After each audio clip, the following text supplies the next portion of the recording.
What's up, guys? Just a quick news here. Probably gonna try to keep it under 15 minutes because I didn't realize that I was in such a time crunch until mom just came in and told me. Um, so I'm just gonna touch on a few things here. Um, so Peyton Manning retires. Um, thought the speech was really well done. I thought the um, uh, media kept it classy, and looking over all the numbers, him and Charles Woodson, who retired from the Raiders this year, um, in 2021, should literally walk into the Hall of Fame on the first ballot.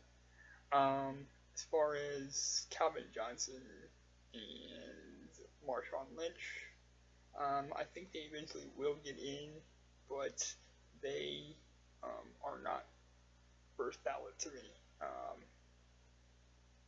They haven't done enough, especially in Johnson's case, to be considered first ballot. Um, but they will eventually get in, so that's kind of my thoughts on that. Congratulations to Peyton Manning on a great career. Of course, now with the upheaval in Denver, John Elway's probably wishing that Peyton was still around, wishing he wouldn't have kind of semi-tried to force him out. Um, but beggars can't be choosers, so we'll see what goes on there. Alright, next topic real quick here.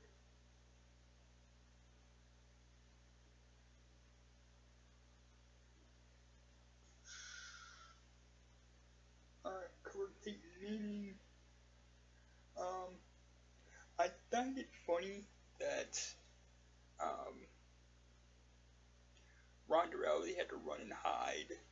And before I even get into that, I want to say I like Ronda. I think she's good for the sport. Um, I love that she's a kick-ass chick and doesn't take shit for anybody. But with that said, Holly Holm was a bad matchup for her, and that's why she lost. And she knew it, so that's why she was taking all her time to recover and do all of her movie projects. I don't think she wanted to fight Holly Holm as long as she had the title.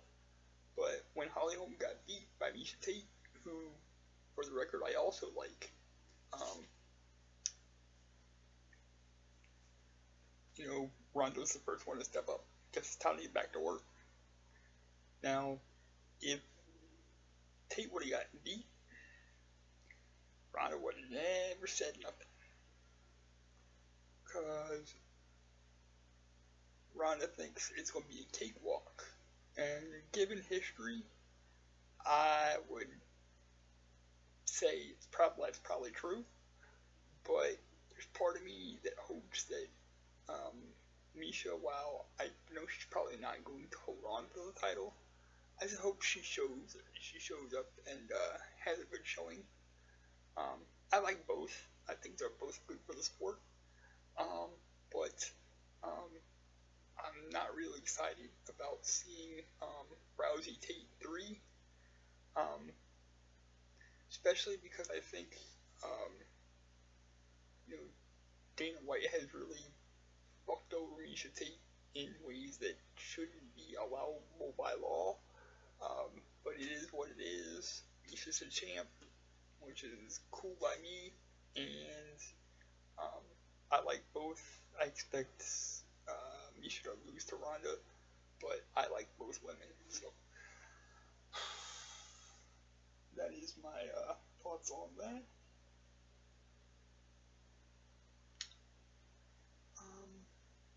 Next one here.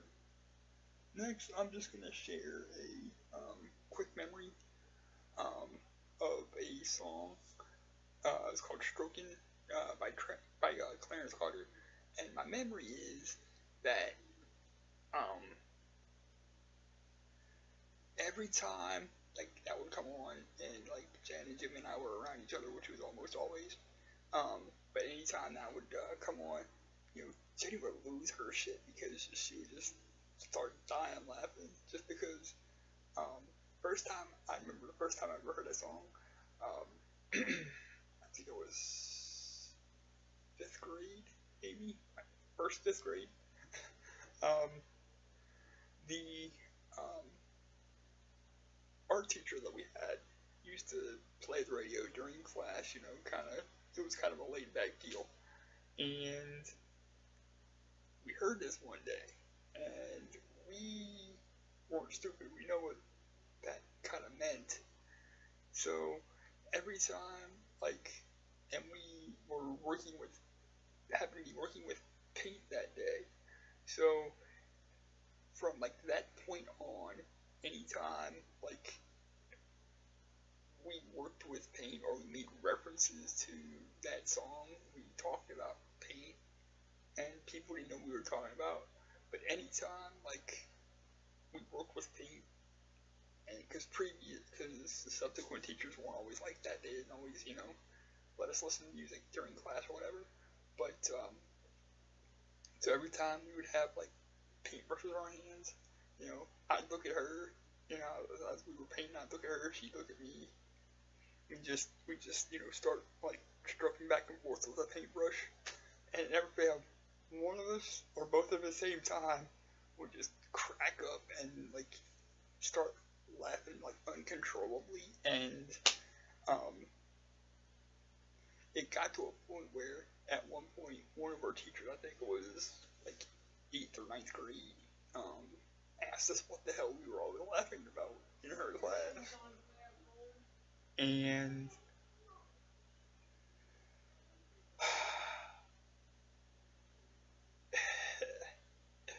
it's just a memory that I kind of flash on from time to time, and that it's just another good memory. So anyway, that's that. And let's see, clear that.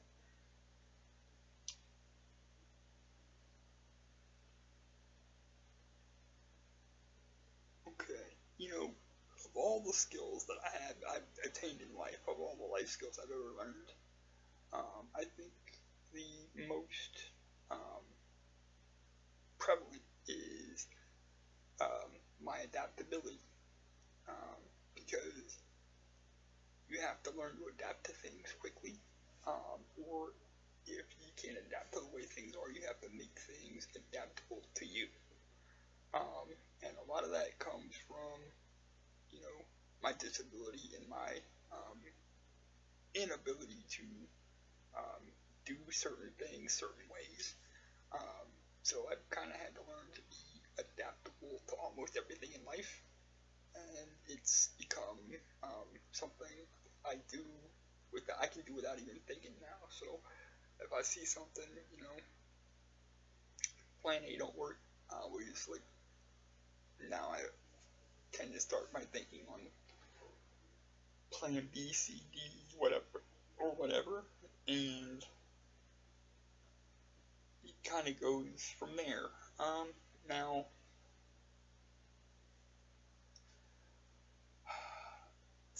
adaptability doesn't always work out, but I kind of figured out that the situations in which you can't adapt are situations that nobody could adapt to. But 95% of situations in life, you can either adapt to them, or there are ways to have these situations adapted to you. So that really has become my biggest and most important life skill. And I just wanted to kind of touch on that because I was thinking about that the other day. And that is going to leave us with one other topic. And this particular topic I have a quote for. And And so that I don't mess this up, I wrote the quote down, and I was kind of disappointed. I was really disappointed by this quote when I read it, because I agree with most of what um, Bernie Sanders says. I think he is the one candidate in all of this that makes the most sense. At the same time, I realize that all politicians say most of the shit they say to get themselves elected, and when they get elected, they kind of fall back into, I said to get elected, I didn't really mean it. Kind of hope that that isn't the case here, but I did see something, a quote that I didn't really like, and so Bernie said at the Democratic debate on March the 6th, and I quote here, "When you're white, you don't know what it's like to be living in a ghetto. You don't know what it's like to be poor." Excuse me? Sorry, Bernie, but you're dead ass wrong. I love you, but you're dead ass wrong. Because I know a lot of poor people that live in a ghetto and that have very little to live on, that are white, that are Mexican, that are black, that are of Asian descent, that are, I know people of all races that live in a ghetto, and that are poor, and that's kind of short-sighted to say that white people don't know what it's like to be poor, because while most of us don't, there are some of us that do, and for you to forget that, and actually elocute that particular sentiment, is just asinine. I really wish you wouldn't have said that. You can think it, but just don't say it.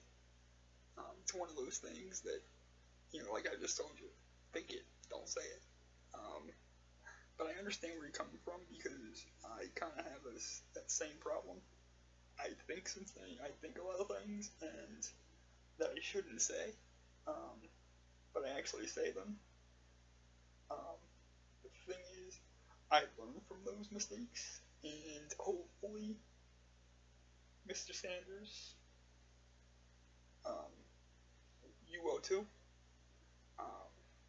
because mistakes like that are how people learn, and so I wish you the best. I hope that you learn from that, and with that said, I'm going to go ahead and end this. Tell you all I love you. Thank you for listening, and I'll be back later. Got some things going on tonight, so probably see a story time in the next few days. It's going to cover a few things I didn't get to cover here, but for now, I love you, and we'll talk again soon.